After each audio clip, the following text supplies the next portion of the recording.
হরে কৃষ্ণ। সুদামা ঠাকুরের মাতৃবিয়োগ হলো, আর মায়ের মৃত্যুর পর সুদামার একটা ব্যাধি হলো। ব্যাধিটা কি জানো? কৃষ্ণ অনুরাগের ব্যাধি। এই জগতে যদি কারোর এই ব্যাধিটা ধরে যায়,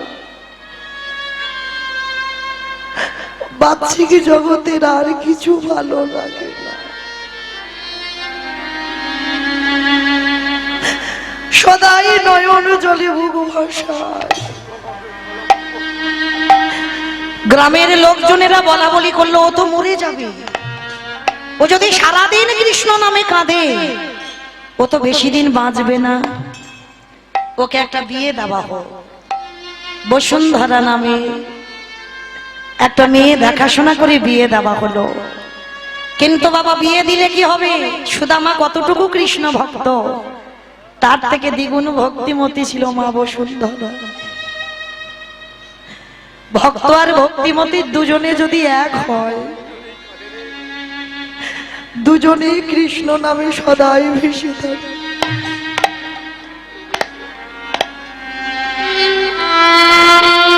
সংসারে এত অভাব,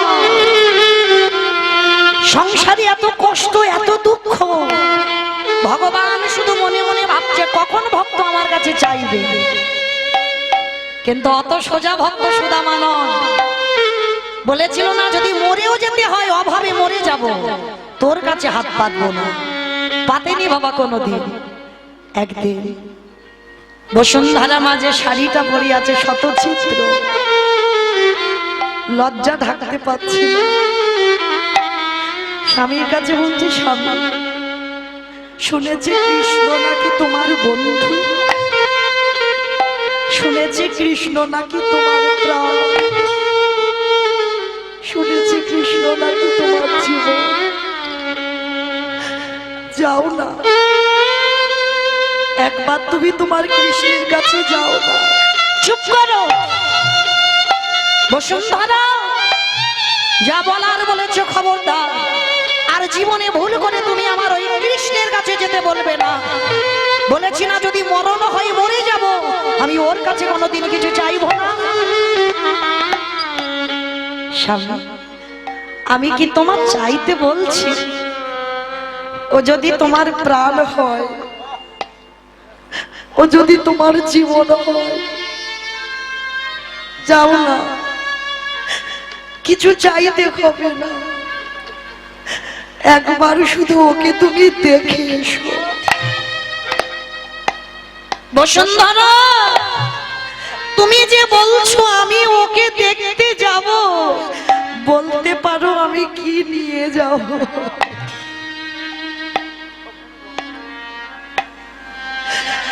এত গরিব, এত কাঙাল, কিছু নিয়ে যাওয়ার মতো নেই। বলতে পারো আমি কি নিয়ে যাব?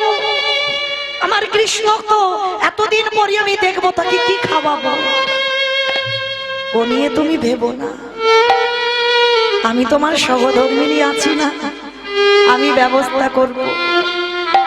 লোকের দাঁড়ে দাঁড়ে ঘুরে এক বাড়িতে পেয়েছে বাবা কিছু খুদ, এক বাড়িতে পেয়েছে গন্ধ হয়ে যাওয়া একটু গুড়, এক বাড়িতে পেয়েছে শুকনো চিড়ে। দেবে কিসে? ওই গুড়ের সঙ্গে খুদ মাখিয়ে গুড়ের নাড়ু তৈরি করেছে। ভগবান যে নাড়ুর সঙ্গে ঝগড়া দুজনের হয়েছিল না, নাড়ুটা তৈরি করেছে। শুকনো চিড়ে পোকা লেগে যাওয়া, দেবে কিসে? আপনারা আমরা তো অনেক ধনী গো, অনেক বড় লোক, কিন্তু ভগবান যাদের ঘরে বাঁধা থাকে তাদের কোনোদিন তালা তৈরি হয় না। তারা আরো কাঙাল হয়ে যায়, আরো গরিব হয়ে যায়, তাই না মা? প্রমাণ আছে না? সেই যে ধরা সতী, ভগবান রাজ অট্টালিকার বাড়িতে খেতে চেয়েছে, দেয়নি খেতে, দূর দূর করে তাড়িয়ে দিয়েছে।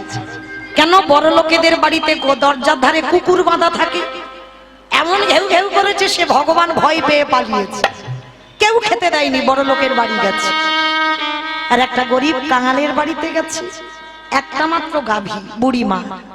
আর যেই না গিয়ে বলেছে মা একটু খেতে দেবে, তাড়াতাড়ি করে গাভীর দুগ্ধটা দহন করে আজকের ভগবান ছদ্মবেশে গিয়েছিল, খেতে দিয়েছিল। নারদ মুনি বলেছিল, প্রভু যে বড় লোকের বাড়ি গেলে তোমাকে দূর দূর করে কুকুরের দ্বারা তাড়িয়ে দিল, তাকে তুমি কি দেবে? বলে, নারদ, ওরে 3 তালা বাড়ি আছে, আরো 6 তালা হয়ে যায়। ঠাকুর, এটা তুমি কি বললে? যে আমাদের দূর দূর করে কুকুর দিয়ে বের করে দিল, আর তাকে তুমি 3 তালা বাড়ি ছিল 6 তালা করে দিচ্ছ? হ্যাঁ, 6 তালা করে দিচ্ছি। কেন জানো? আমার বিচারটা একটু আলাদা। কারণ ওর বাড়িতে আমি গেলাম, কুকুর বসিয়ে রেখেছে, কুকুর দিয়ে আমাকে তাড়িয়ে দিল, বাড়িতে একটা ব্রাহ্মণ বৈষ্ণব সাধু সেবা হলো না, বাড়িতে একটা ভিখারি অতিথি গেল না, তাহলে ও তো এত বড় লোক হবে, এত ধনী হবে, যেন জীবনে সারা দিনে ভগবানের নাম করবার সময় না। আচ্ছা ঠিক আছে ঠাকুর, আর যে আমাদের 1 গ্লাস করে দুধ দিল, দুজনের 2 গ্লাস দুধ দিল, তাকে তুমি কি বলবে? নারদ, ওকে আমি আশীর্বাদ দিলাম, ওর এই যে একটা গাভী আছে, যে গাভীর দুগ্ধ দহন করে আমাদের খেতে দিল, ওই গাভীটা এই মুহূর্তে মরে যা। চমকে উঠেছে, প্রভু, প্রভু তুমি এটা বলতে পারো না? ভগবানের কথা শেষ না হতে হতে গাভীটা ছটফট করে মারা যাচ্ছে। প্রভু, এটা তুমি কি বললে?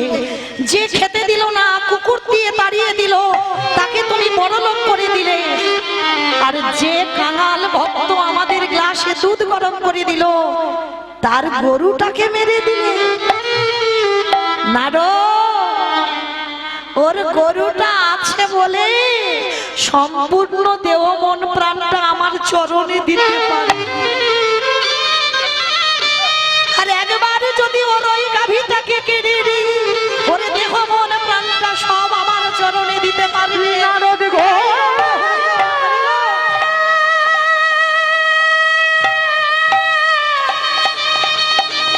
তুমি কি জানো না আমি হলাম ভক্তের ভগবান, আমি ভক্ত ছাড়া হইতে নারী, তাই তো যুগে যুগে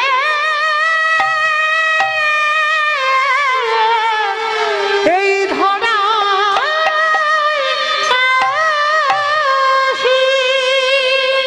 এই হলো ভগবানের বিচার। মায়েরা, আজকের ভগবানের কাছে যদি কোনোদিন কিছু চাইতে হয়, শুধু কাঁদতে চাও, কারণ কৃষ্ণের নাম নিতেই নয়ন যদি না ঝরে, সবটাই বৃথা হয়ে যায়। আমি কবে যাব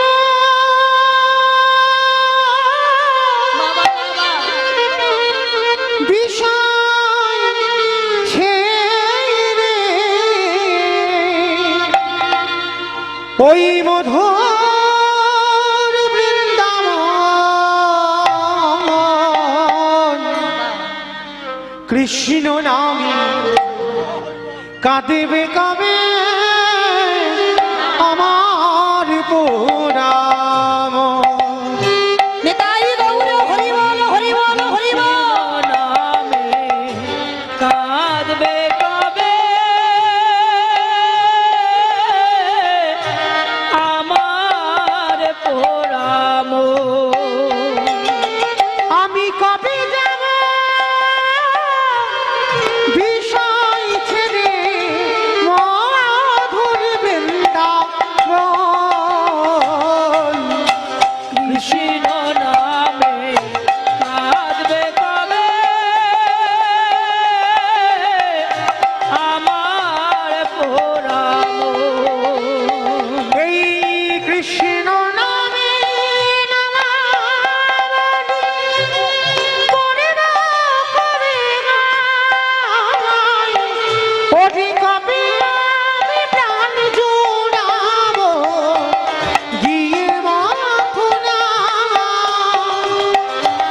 কৃষ্ণ আমার জীবন মানব কৃষ্ণ আমার জীবন মরণ। কবে পাবো দর্শন কৃষ্ণ নামে কাঁদবে কবে নিতাই গৌর হরি বল হরি বল হরি বল। আমার পোড়ামো। ওরে কাঁদবে কবে ওরে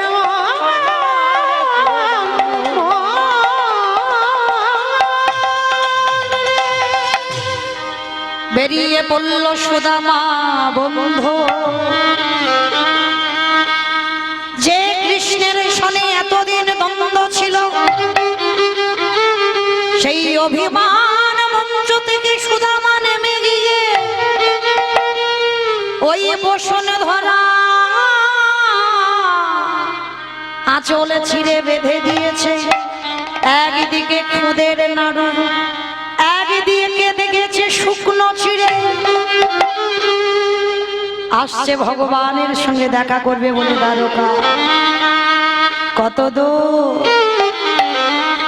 আর যে চলতে পারি না কৃষ্ণ, দেখা দে, দেখা দে। আমি তো চলিতে পারি না। দেখা দে ওরে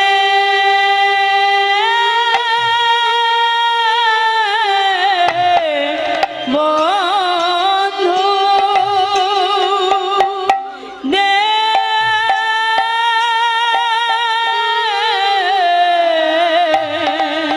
দেখা দে কৃষ্ণ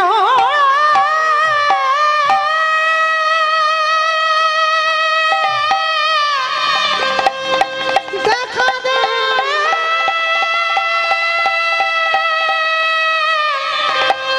কৃষ্ণ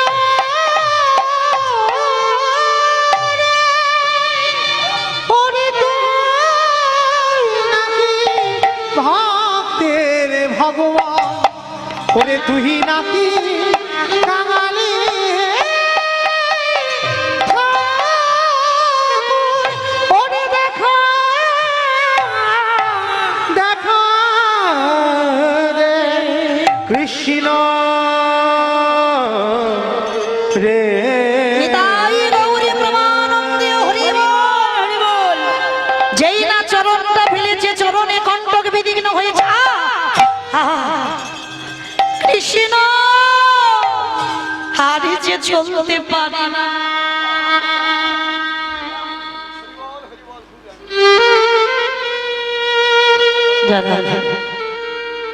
যে শ্রীমান ভাগবত গীতা দান করেছে, এটা গ্রহণ করবার ক্ষমতা যোগ্যতা আমার নাই। গোবিন্দ চরণে যে দান করেছে, আমার গোবিন্দ যেন তার মনের আশা, ভক্তের মনের বাসনা পূর্ণ করে দেন। নিতাই গৌরী প্রমানন্দে হরি বল। হরি বল।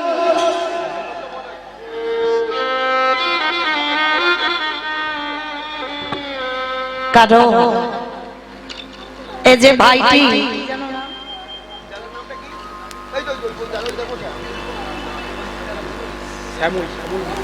আজকের এই শ্যামল ভাই প্রত্যেকটা আমাদের মতো অধম কীর্তনিয়াদের দান করে। তবে বাবা, এই যে কাউকে দিয়ে যে কত আনন্দ পাওয়া যায়। আজ আমি সকালে ওই ভাইয়ের বাড়িতে গিয়েছিলাম, আমি ওর বাড়িতে গিয়ে দেখলাম আমাদের মতো কীর্তনিয়াদের প্রত্যেকের ছবিগুলো দেওয়ালে দেওয়ালে রেখে দিয়েছে। প্রত্যেকের ছবি, আমাদের মতো কীর্তনিয়াদের ছবিগুলো। আমাকে বললেন, দিদি এই যে আমি হরিবাসরে শুধু নয়, গঙ্গাসাগরেও দান করতে যাই। এই যে যারা অসুস্থ, যারা পড়তে পারে না, যারা ভালো খেতে পারে না, তাদের দিলে যে আমার এত আনন্দ হয়, এটা আমি কারোর বোঝাতে পারবো না। তো যাই হোক, শুধু আমি নয়, প্রত্যেকে ওদেরকে আশীর্বাদ করেন। আর ওই ভাইয়ের যে মাতৃভক্তি আমি দেখলাম, আশীর্বাদ করবেন। এ জন্মে হয়তো মনুষ্য কুলে এসেছে, এর পরের জন্মে যেন আমার ভগবানের চরণ আশ্রয় পেয়ে যায়। নিতাই গৌর হরি বল, হরি বল, হরি বল। সাধিতে সাধিতে যদি কৃষ্ণ কৃপা করে, এ জন্মে না হয় জন্ম জন্মান্তরে কর্ম করে যাও। ভগবান বললেন ফল আমি সময় মতো দিয়ে দেব। সুদামা যেই না চরণে ফেলেছে,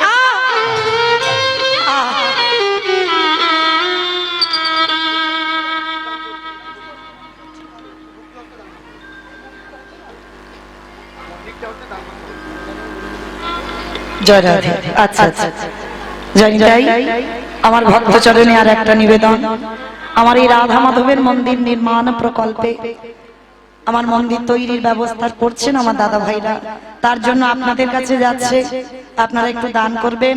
যার যেমন ক্ষমতা বইমুখ করে দেবেন না, কারণ আপনাদের দান নিয়ে যেন এই মন্দিরটা বিশাল বড় জায়গায় দাঁড়ায়। কারণ আমি এত জায়গায় ঘুরে বেড়াই বাবা, এই খেলাঘর মাঠে এতদিনের উৎসব, বড় মনোরম উৎসব, এই জায়গাতে বাবা আমাদের মতো কীর্তনিয়ারা কিন্তু টাকার জন্য আসে না, শুধু আপনাদের মতো ভক্তের ভালোবাসার জন্য। নিতাই গৌর হরি বল, হরি বল, হরি বল। কারণ অন্যান্য জায়গায় আমরা যে অর্থে গাই বাবা, এখানে সে অর্থে নয়, কারণ এখানে মানুষের ভালোবাসায়। আর এই হরিবাসর এই জায়গাটা এমন বারবার যেন ছুটে আসতে হয়। তো যাই হোক, আর একটা কথা বাবা, আমি আপনাদের কাছে আজকে বেশিক্ষণ থাকতে পারবো না, 3টে বাজলে আমাকে চলে যেতে হবে, কারণ এখান থেকে আমাকে মেদিনীপুরে কীর্তন আছে, ওখানে যেতে হবে, আর সেখানে গানটা দিতে হবে বাবা সন্ধ্যা 6টায়, কারণ অনেকটা রাস্তা তো, যার জন্য বেশিক্ষণ থাকতে পারবো না। আপনাদের চরণ ছেড়ে চলে যাব। তবে সামনের বছর আবার আমার জয়দেব দাদা ভাই বুকিং করেছে, আবার 13-14 তারিখে, কি মাস? ফাল্গুন মাস, ফাল্গুন মাসে 13-14 তারিখে আবার আপনাদের সঙ্গে আমার সাক্ষাৎ হবে। তাই গৌর প্রেমানন্দে হরি বল, হরি বল, হরি বল। কারণ বাবা আজকের আমার অনেকটাই বিপদ, কারণ এতটা রাস্তা যাব তো, যার জন্য আমাকে 3টে সময় পেরিয়ে যেতে হবে, আমাকে ক্ষমা করে দেবেন। এইবার সুদামা ঠাকুরে গিয়ে যেই না দ্বারকায় দাঁড়িয়েছে, দাড়িকে ডাক দিয়েছে, দাড়ি একবার গিয়ে আমার কৃষ্ণ এসেছে, আমার কৃষ্ণ ভক্তকে দেখবো বলে আমি এসেছি, একবার দরজা ছেড়ে দে। দাড়ির হাতে ছিল বেতের বাড়ি, ওই বেতের বাড়িটা দিয়ে সুদামাকে বেত্রাঘাত করছে, দূর হয়ে বেরিয়ে যা, দূর। কৃষ্ণ কৃষ্ণ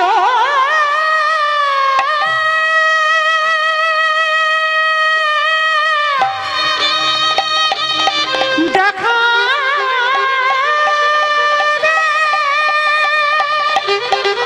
ওরে কৃষ্ণ,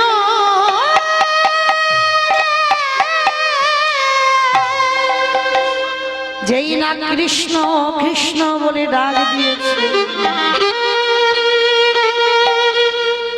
ভগবানের অঙ্গ থেকে রক্ত জড়ে জড়ে সত্যভামা রুক্মিণী বলছে, প্রভু কি, কে তোমায় মারছে? আমায় নয়, আসছে, আসছে আমার প্রাণের প্রাণ, আসছে আমার জীবনের জীবন। প্রভু সে যদি তোমার প্রাণ হবে, সে যদি তোমার জীবনের জীবন হবে, কি করে তাকে এমন করে দাড়ির হাতে মার খাওয়াচ্ছ? সত্যভামা, আমি যদি দাড়ির হাতে মার না খাওয়াই, ওর হৃদয় অহংকারে জর্জরিত হয়ে আছে। যে ভক্তের হৃদয়ে অহংকার থাকে, যে ভক্তের হৃদয়ে জড়তা থেকে যায়, সেই ভক্তকে আমি তো কৃপা করি না। না, তোমার স্বামীকে পাঠিয়েছো, কৃপা তো আমি করব।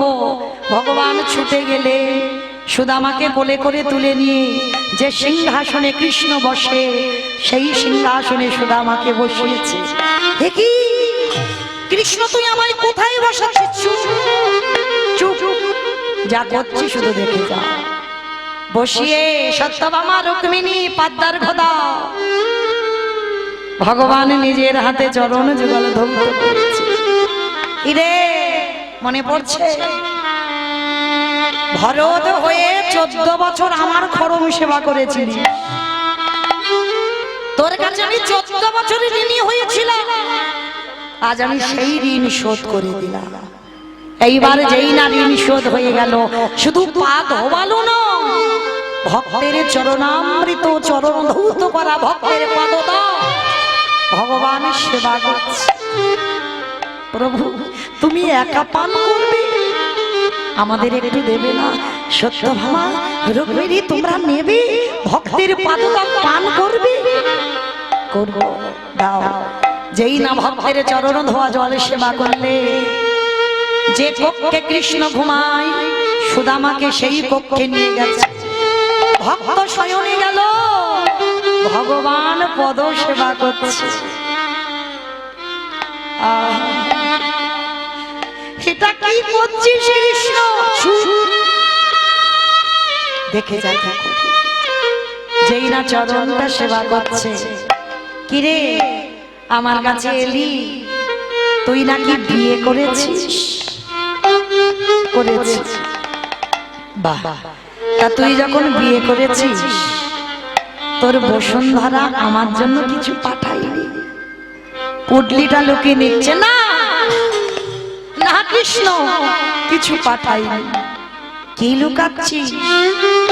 দেখি একবার টেনে বের করেছে, দেখি তো কি আছে। ও বাবা, দেখেছ যে নাড়ুর জন্য দুই বন্ধু ঝগড়া হয়েছিল, সেই নাড়ু এনেছে। হ্যাঁ, বাহ। দেখি আর একদিকে কি আছে, আর একদিকে দেখে না শুকনো চিড়ে, আবার বাবা তাতে মাঝে মাঝে জল ছিটা। আমার মুখে ব্যথা লাগবে বলে জল ছিটিয়ে এনেছি। সুদামা বলল কৃষ্ণ রে, ওই চিরাতে আমি জলে দিই না, আসবার কালে মনে মনে ভাবনা, তোর বদনে সবা কত দামি দামি ফল মিষ্টি মিষ্টান্ন দিয়ে দেন। এই কাঙাল ভক্ত সুদামা যে তোর বাড়িতে যাবে, বলে তোকে দেবার মতো আমার কাছে আর কিছু না, বলে তোকে কি সেবা দেব? এই কথা ভাবতে ভাবতে ওই চিড়ের পুটলিটা আমার বক্ষে ছিল। যখনই মনে মনে ভাবলাম আমার অনেবার চোখ দিয়ে বাড়ি বিগলিত হলো, আরে ওই চোখের যা চিড়ের পরে পড়ল, তাই তো চিড়েগুলো মাঝে মাঝে ভিজে গেছে। কৃষ্ণ একবার চেয়ে ও যে চোখের জলে ভিজা ছিল, ভগবান সুদামাকে বক্ষে ধরে বলল, সুদামা রে, এই যে তোর চোখের জলে চিড়ে ভিজে আমার প্রসাদ দিলি, আমি ভগবান প্রতিজ্ঞা করে না,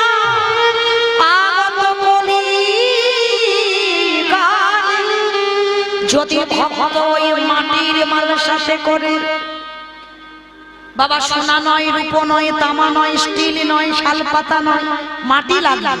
কেন মাটি লাগবে? কারণ আছে বাবা। যেদিন রামচন্দ্র গেল বনবাস, সেদিন ভরত জননী কইকেয়ী ওই রামের মা কৌশল্যা রামকে শেষ বেলার মতো দুধ খাওয়াতে গিয়েছিল।